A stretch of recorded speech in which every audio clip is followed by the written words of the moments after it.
एक और बुरी खबर आ रही है बॉलीवुड इंडस्ट्री से, और ये बताते हुए मुझे उतनी ही तकलीफ हो रही है जितना आपको सुनते हुए होगी। जी हाँ, ऋषि कपूर साहब अब हमारे बीच में नहीं रहे।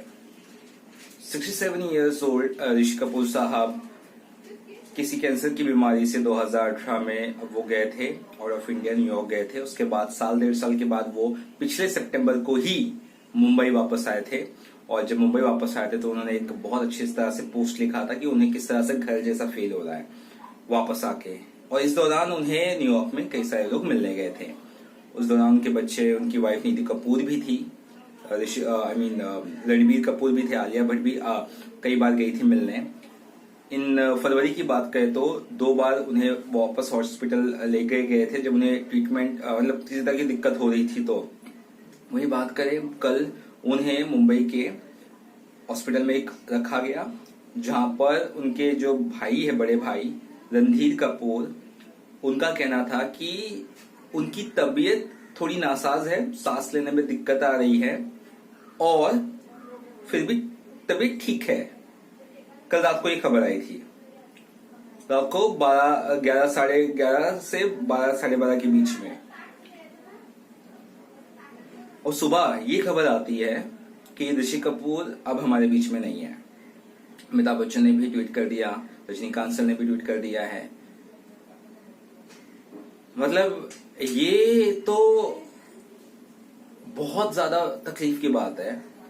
एक दिन पहले इरफान खान साहब की मौत होती है, लगभग 53 साल की उम्र में, और 67 ईयर्स की उम्र में ऋषि कपूर साहब की उम्र होती है। अच्छा खासा सिनेमा उनमें बचा था यार, अच्छा खासा सिनेमा उनमें बचा था। वापस आके वो शुरुआत कर रहे थे फिल्मों में, वापस आके द बॉडी उनकी आखिरी फिल्म थी इमरान हाशमी के साथ। स्टार्ट उन्होंने किया था श्री 420 के गाने प्यार हुआ इकरार में, एक बच्चे का छोटा सा सीन था उसमें 3 बच्चों में से एक बच्चे थे वो। उसके बाद 1970 में आई मेरा नाम जोकर में एक छोटे से बच्चे का रोल निभा रहे थे, जो आपने देखा। मैं कल ही आप मानोगे नहीं, कल ही मैं वो मेरा नाम जोकर का सीन देख रहा था, ऋषि कपूर का यंग वर्जन का, और यार ये क्या हो रहा है। 1973 में बॉबी आई थी, और बॉबी ने पूरा इतिहास ही बदल दिया था सिनेमा का। चांदनी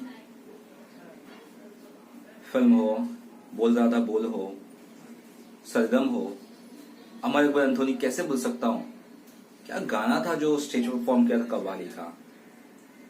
सोशल मीडिया पे भी जाने जाते थे अपने तीखे वक्तव्य के लिए ऋषि कपूर, लेकिन उन्होंने जब कैंसर से लड़कर आए थे तो उन्हें जिंदगी का एक अलग ही एहसास हुआ था। उन्हें कहा था कि वो बहुत गुस्से में थे, बहुत गुस्से में हमेशा ज्यादा रहते थे, लेकिन अब कहीं ना कहीं उन्हें गुस्से पर कंट्रोल होने लगा है, पेशेंस अब उनमें आने लगा है। खाने के बड़े शौकीन थे, हमेशा नीतू कपूर उन्हें टोकती थी, बट खाने के बड़े शौकीन थे।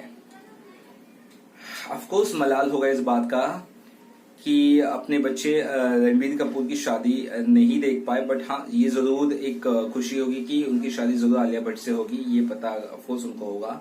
बट यार ये जो खबर है ना, ये सब बताते हुए ना मेरे को बहुत तकलीफ होती है, क्योंकि ये सब एक्टर्स है ना, ये लीजेंड्स है यार। ये सब एक्टर्स ने पूरा डिकेड 30-30, 40-40, 50-50 साल से लोगों को हंसाया है, एंटरटेन किया है। और ऋषि कपूर, कपूर खानदान की तीसरी पीढ़ी, मतलब क्या बचा, मतलब बताओ। सो बॉलीवुड पर एक कहीं ना कहीं साला किसी ने काला जादू किया, कुछ तो गड़बड़ चालू है।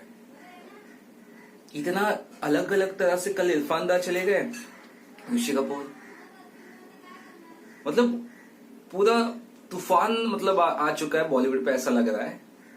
और ये तो बहुत ज्यादा पर्सनल लॉस है यार। ऋषि कपूर नहीं रहे, मतलब क्या बोलना बचा अभी। ऑफकोर्स उनका स्टेचर बहुत बड़ा था। अमिताभ बच्चन, ऋषि कपूर, ये अपने अपने टाइम के दिग्गज एक्टर्स है यार।